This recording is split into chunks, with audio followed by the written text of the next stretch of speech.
It's time now for the Giant Sports Talk Live Morning Report.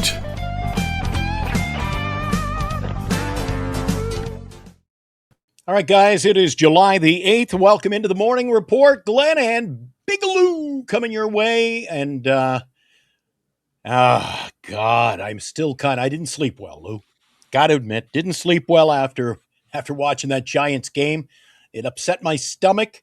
A little warm milk didn't even help. That even made it worse last night, mixed with my Pepsi. Lou got some base hits last night. As usual, a team that can't pitch, gave up too many runs, dug themselves a hole they couldn't get out of.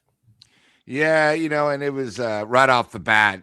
Again, when you have a starter that can't get out of the third inning, you're in trouble.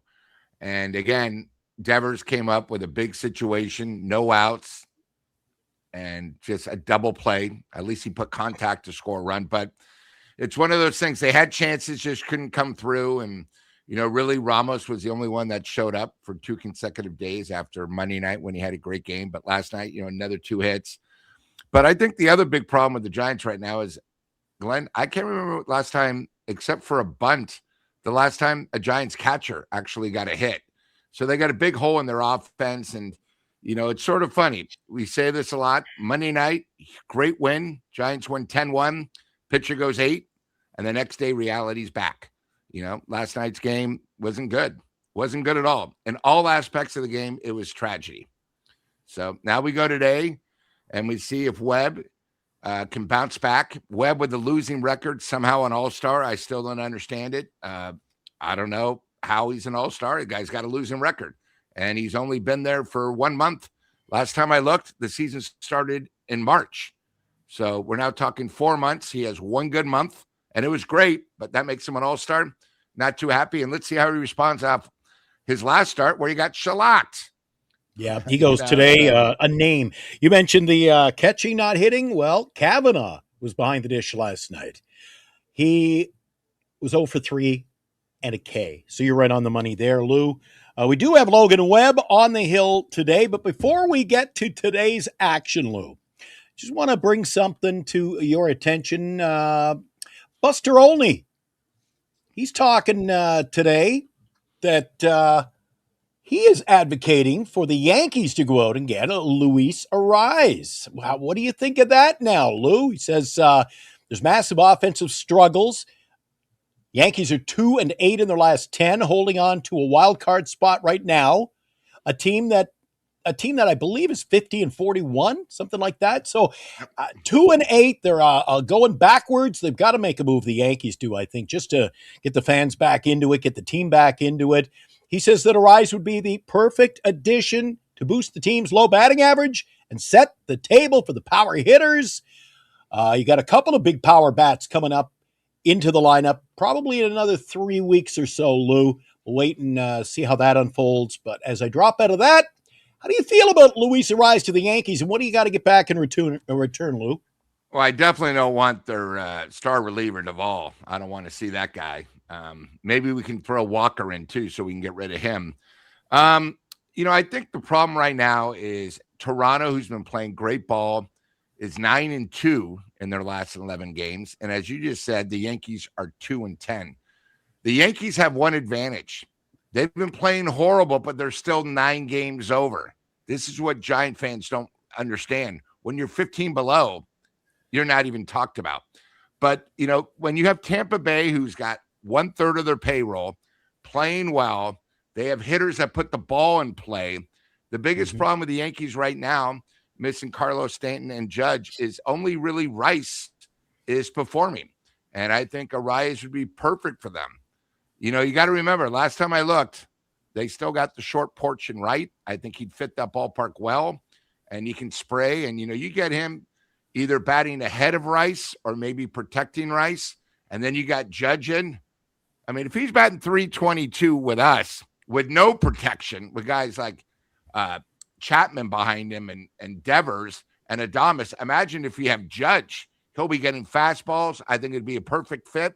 And remember, it's only a 1-year rental. If they fall in love with him, they could sign him for a 3-year contract, and I could see him staying and finishing his career as the Yankees. But it's And all you're up to hearing Buster. today that Robbie Ray to the White Sox might be a prime location, a prime spot to make a deal. Yeah. So right now they're button heads with Cleveland. And, the thing about the White Sox, very, very young team. Their starters, very, very young. And I think it'd be great to get a veteran. And, you never have enough lefty starter pitching. And I think he'd fit in perfect. They would love him. Again, it's only a rental. But the thing about Cleveland is they're loaded. The one thing the Giants don't have is really their AAA is horrible. Their single A and maybe double A is good, but their AAA.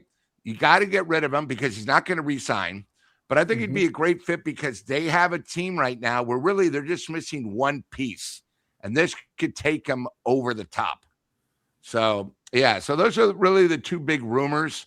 We're not expecting the big contracts to be moved because the Giants are too cheap to maybe eat half the contract. But, and I think Ramos coming back playing really, really well. He's playing well because maybe he doesn't want to be back here. I could see him maybe moving. But again, just the first two names are the people that, pretty reliable sources like Buster Only and some other people have been bringing up. And again, the Giants are going nowhere, guys. And the two guys we're talking about, Lewis will not be back here next year. Ray will not be back here. So you got to get something for them and trade him now. Trade him now so you can give that team a month more, and you might get that prospect instead of a 20th prospect, might be like an 8th or maybe a 9 prospect, something in the top 10 that maybe has a shot. Yeah, this is a Giants team, Lou, that's 15 games out there, their favorite little number, 15 games below 500 and are 38 and 53 as we take a look at today's action around Major League Baseball. Here you go, Lou. We have got the Chicago Cubs taking on Baltimore, Ray and Kramer. That is a late afternoon game.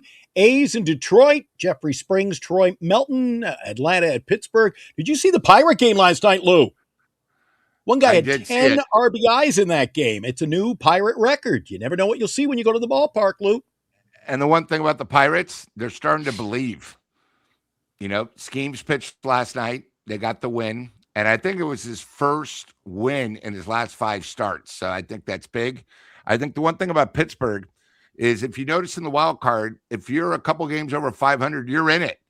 And, Pittsburgh hasn't been this close in a while. So I see them being very active, and why not go for it? I think the other night on one of the shows you said, hey, someone like Webb would be a perfect fit, him and Schemes.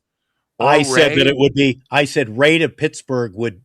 Yep. That's where I was seeing him going. Yep. Good catch, Lou. Good catch. Yeah. Can you hit? New York at Tampa Bay, still looking for a win. Oh, by the way, it was Ryan O'Hearn. He had 3 home runs, 10 RBIs for the Pirates in that lopsided win over Atlanta, who are struggling. Yankees in Tampa. Speaking of struggling, the Yankees are going to go with Garrett Cole against Shane McClanahan. At least that's a great pitchers matchup. Who wins? Boy, oh boy, the Yankees. They are just overdue for one. They got to put one in the win column. Seattle at Miami.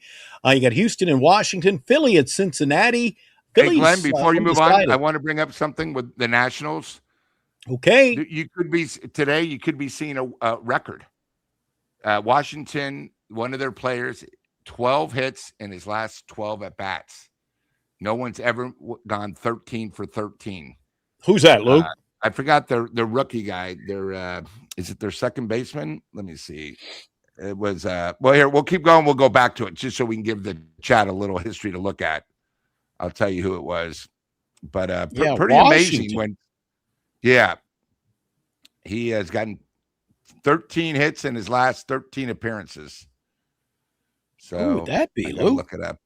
Are you sure that's not Are you sure you're talking about Washington? Or you're not talking about Kansas City, where it's always a great day for baseball. Kansas City has got a guy who is. Was I wrong? Is it Kansas City? Maybe then his 12th hit today. I believe it was Kansas City you're talking about there, Lou. They've got a guy. Is it Tolbert? He was 5 for 6 last night. Anyway, I'll let Lou. Hey, this one's on Lou. I'll figure it out. Philly undecided at Cincinnati. KC is mentioned. They're in New York. Christian Scott for the Mets. Who? Stephen Cruz for KC. Boston and Chicago. Just talking about the White Sox, how they need pitching, but Davis Martin goes today for the Sox up against Jake Bennett. Cleveland, Minnesota, Milwaukee, St. Louis. You got some late games rounding it out there, Lou. You got a later one in Texas, and then the two late starts, Arizona, San Diego, and Colorado and LA. By the way, Colorado beat LA last night, 4-3. Ryan Feltner, Roki Sasaki tonight. Sasaki has struggled lately, Lou. Still a tough ticket to get, $91 to get into that game. The game we're going to be focused on today, Lou, Toronto at Oracle. And we've got the Giants getting set to host the Blue Jays. You got your pal, your favorite, Logan, your buddy, Logan Webb, the front of the baseball card. Yep. He goes today for the Toronto Blue Jays, or for the, just looking up the stats here. He goes against the Jays 5-6 against Toronto's Dylan Cease 5-4. San Francisco 38-53, Lou. They can't win at home or on the road. Toronto's 43-49, but they are hot as of late. So you got Webb. Roll the dice, Lou. It's all on Webb today, man, at the craps table. Yep, and it's coming off one of his worst outings ever in his career at Coors Field. He got shellacked. Bounce back game? You know what? I think Toronto having a great game. It looked like something sprang up on them last night. So I'm expecting Toronto to win, maybe 4-1 game and win the series. And I want to correct myself. It's Kansas City's Tyler Tolbert. 12 straight hits and 12 consecutive appearances. He tries to bet the record tomorrow of 13. So I was wrong on the team, but Tyler Tolbert of your Kansas City Royals is going to be going for a record. So anytime there's history that can be made, I like to tell the chat and let them know. The over-under on this afternoon, and it is an afternoon game. I like to see a lot more runs in a day game, Lou. The over-under is only 7. I'd take the over on that. The line in Vegas this morning, to pick 'em. Pick 'em. Even with Logan Webb. Hey, how can you be throwing your ace and it's just to pick 'em? I'll try to figure that out with Lou. We'll come back with our preview and prediction coming up next.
Toronto Blue Jays and the San Francisco Giants today, 12:45 start at Oracle Park. Jays got to do a little bit of this against Dylan Cease.